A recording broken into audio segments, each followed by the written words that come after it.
So before we dive right into the course, I want to give you a little overview on how SEO works and the strategies I'll be teaching you throughout this course.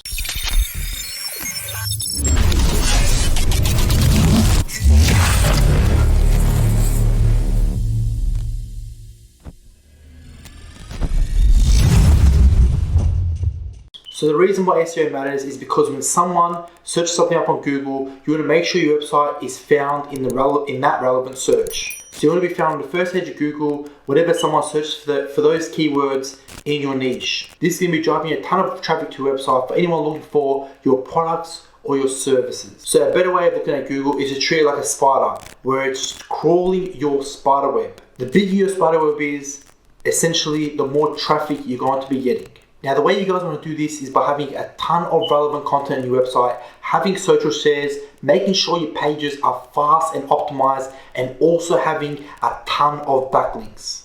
All of this will be covered in the course as we move forward. So we'll start this course in the next video by going through and showing you guys a tool you guys want to be using to find relevant keywords.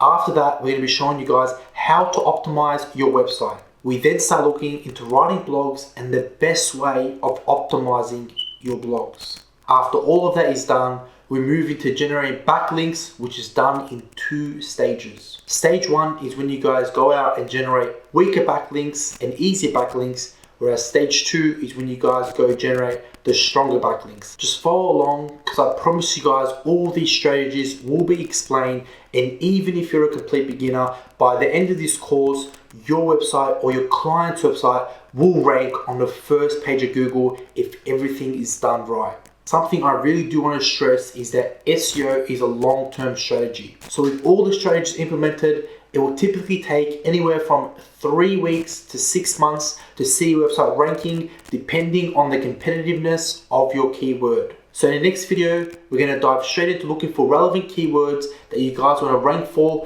and also getting started by tracking the keywords that you're also going to be ranking for. Let's get straight into it.